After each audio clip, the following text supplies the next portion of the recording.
के लिए।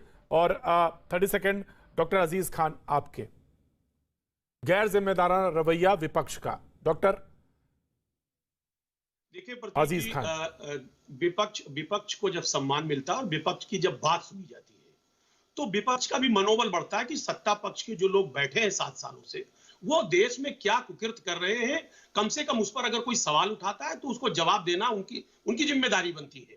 लेकिन मैं आज देख रहा हूं कि जिम्मेदारी से कहीं ना कहीं जो सत्ता पक्ष के लोग हैं वो बच रहे हैं। आप देखिए एक बड़ा गंभीर इशू जो आया इस वक्त, जिस तरीके से जासूसी कांड, आज आप देखिए पत्रकार से लेकर के जजेस तमाम उसमें शामिल है, उसमें चुनाव आयोग के लोग शामिल है, बहुत सारे लोग जो इस कहीं ना कहीं बहुत अहम लोग हैं, जो निजी संस्थाएं हैं, जो सरकारी संस्थाएं हैं, उन पर एक बड़ा हमला है। ये निजता का कहीं ना कहीं हनन है, लोकतंत्र पर बड़ा हत्या है कहीं ना कहीं। अब मसला इस बात का है कि ये सारी चीजें तो हैं, लेकिन अभी जैसे हमारे एक मित्र टीएमसी की बात कर रहे थे वैक्सीनेशन पे, वैक्सीनेशन जो कि बहुत अहम मसला आज के डेट में है। आप देखिए कि दूसरी लहर अभी गई है और लाखों मौतें हुई हैं, जिन उन मौतों का आंकड़ा भी सही तरीके से सरकार नहीं दे पाई है। आप देखिए तीसरी लहर पूरी तरह से आ रही है, लेकिन वैक्सीनेशन पर यह सरकार पूरी तरह से फेल है। आप देखिए इसका एक टारगेट था कि जुलाई तक 30 करोड़ तक लोगों को वैक्सीनेट कर देंगे डबल डोज में। आज आप देखिए रिकॉर्ड देखिए, केवल 8 करोड़ लोग केवल वैक्सीनेट हुए हैं। अब सवाल इस बात का है कि तमाम तरीके के उत्सव मनाए जाते हैं, टीकाकरण उत्सव और ये उत्सव वो उत्सव, सिर्फ एक इवेंट मैनेज किया जाता है, लेकिन उस इवेंट के जरिए अगर देखा जाए तो कहीं कुछ नहीं, कोरा कागज। अभी आप देखिए नोएडा में जिस तरीके से 1 जुलाई को इवेंट मैनेज किया गया टीका उत्सव का, नोएडा में आप देखिए, अयोध्या में देखिए, आप बनारस में देखिए, साहब गोरखपुर में देखिए, वहां पर लोग लाइनों में लगे रहे, लेकिन वहां टीके का कोई इंतजाम नहीं। जाहिर सी बात है कि इस देश की जो जनता, जो इस वक्त जिसके लिए बहुत सख्त जरूरत है, जिंदगी और मौत से वो खिलवाड़ खेल रही है, कहीं ना कहीं सरकार कम से कम उसकी जिंदगी बचाना उसकी जिम्मेदारी है। Right sir, right sir. 30 second आपके, 30 सेकेंड लास्ट। मुझे डॉक्टर अजीज खान, मुझे सवाल का जवाब दीजिए। ये जो रूठे हुए दूल्हे राजा से बैठे हैं, जो सरकार कह रही है आपसे कि भाई आप हमारे सवाल तो उठाएंगे ना, हमारे सवाल नहीं उठाएंगे क्या? रसोई गैस उठाइए, जाके दूध पे दाम उठाइए, सब्जी पे के दामों पे सवाल उठाइए। आप घेरिए ना सरकार को, पूछिए कि वैक्सीनेशन का क्या प्रोग्राम है। आपने कहा था 216 करोड़ जो है वैक्सीनेशन उपलब्ध हो जाएगी, अब आपका क्या हिसाब है बताइए मुझे। तो आप ये सवाल संसद के अंदर पूछिए और घेरिए उन्हें। प्रधानमंत्री कह रहे हैं कि आप आइए संसद के अंदर सवाल उठाइए, तो कैसे? अब आप ऐसे तो कहेंगे कि हम जाएंगे नहीं तो हंगामा करेंगे, तो फिर क्या था? कोई बात ही नहीं बनी। डॉक्टर अजीज खान, देखिए प्रतीक भाई, सवाल कौन उठाए? सबसे बड़ी बात है जो सवाल उठाता है, और प्रधानमंत्री जी कहते हैं सवाल पूछिए, जो पूछता उस पर राजद्रोह का मुकदमा कायम कर देते हैं। सवाल इस बात का सवाल करे कौन, और इस तानाशाही सरकार से सवाल कौन करे? जब सवाल करते हैं तो उल्टा जवाब देते हैं। संसद में कौन आपको रोके दे रहा है? सुनिए 1 मिनट, आप मौका दें मुझे। शिवम जी कह रहे थे साहब न्यूजीलैंड के बराबर हम डेली वैक्सीनेशन करते हैं। साहब क्या वैक्सीनेशन करते हैं? आपने एक बार उत्सव मनाया, 82 लाख तक आपने पहुंचा दिया 21 जून को, उसके बाद घूम फिर कर फिर वो पहुंच गया 35 लाख और 40 लाख पे। आप बताइए कब तक वैक्सीनेट करेंगे इस पूरे देश को?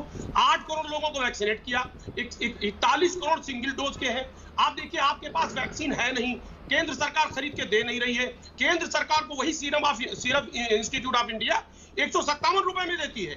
आप देखिए राज्य सरकार, इनकी पॉलिसी देखिए सर, और सरकार, राज्य सरकार को वो देते हैं 400 रुपए में, प्राइवेट लोगों को देते हैं 600 रुपए में। केंद्र सरकार की जिम्मेदारी थी कि वो सीरम इंस्टीट्यूट ऑफ इंडिया से वैक्सीन खरीद करके राज्य सरकार को देती, लेकिन पॉलिसी क्लियर नहीं है। दूसरी बात आप देखिए, ऑक्सीजन की बात देखिए, इन्होंने वादा किया था, प्रधानमंत्री ने खुद बोला था कि 162 प्लांट हम जुलाई तक लगा देंगे ऑक्सीजन का। आप देखिए अभी कागजों पे था, आप देखिए केवल 59 प्लांट ऑक्सीजन के लगाए गए हैं। कोई पॉलिसी क्लियर नहीं है किसी तरीके, कहीं कोई पॉलिसी। आप देखिए जब देश के लोग मर रहे थे, दूसरी लहर आने की तैयारी थी, आप जानिए ऑक्सीजन ये निर्यात कर रहे थे, ये 9204 मीट्रिक टन ऑक्सीजन इन्होंने देश से निर्यात कर दिया। आप इतना अच्छा बोल रहे हैं डॉक्टर अजीज खान, आप इतना अच्छा बोल रहे हैं, आप इतने अच्छे तर्क लेके आ रहे हैं, मुझे तो ताज्जुब है कि आप मेरी डिबेट पे क्यों बोल रहे हैं।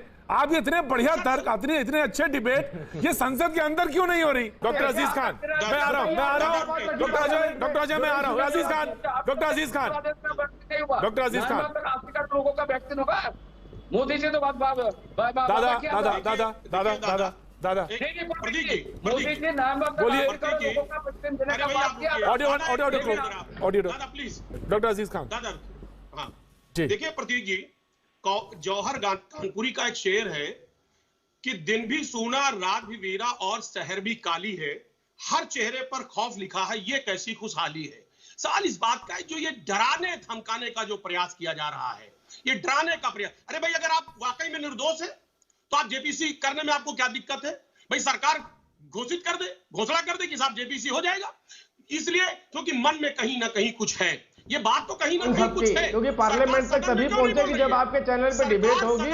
और मैं आपसे आग्रह करता हूं प्रतीक जी, इनकी सबकी बात लिख के पार्लियामेंट में भिजवा दीजिए और इनको बोलिए कि कल को जो पार्लियामेंट चलेगी उसकी बात हमने टीवी पे कर दिया प्रतीक जी के शो में, उसका जवाब चाहिए हमें। प्रतीक ये जी क्लियर कर दो कम से कम, यहाँ चर्चा करनी थी वहां चर्चा करनी।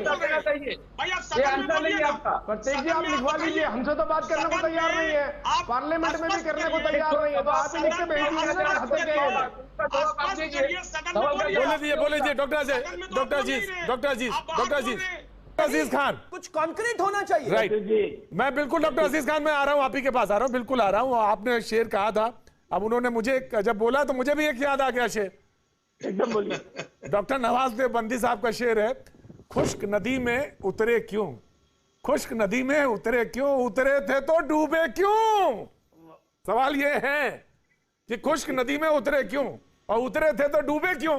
अब जवाब दीजिए इसका जी डॉक्टर अजीज खान। देखिए प्रतीक भाई, आज जो ये सरकार चल रही है, आप इस बात को समझे। अभी शिवम भाई को हम थोड़ा बताना चाहेंगे एक शेर से ही कि पहनकर रेशमी कपड़े अदाकारी नहीं करते, हम अपने मुफलिसी के साथ गद्दारी नहीं करते। साहब आज देश में गरीबी है, भुखमरी है, तो ये बात आप संसद के अंदर क्यों नहीं उठाते? चर्चा करते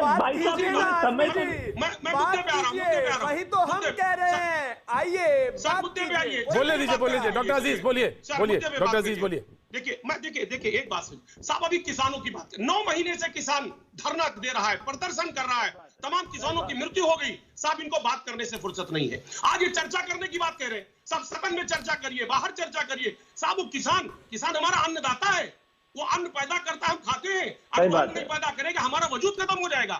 आप साहब उससे बहस नहीं करना चाहते, उसकी बात सुनना नहीं चाहते। ये साहब ये लोकतंत्र नहीं है, ये लोकतंत्र का आप गला घोट रहे हैं। Of course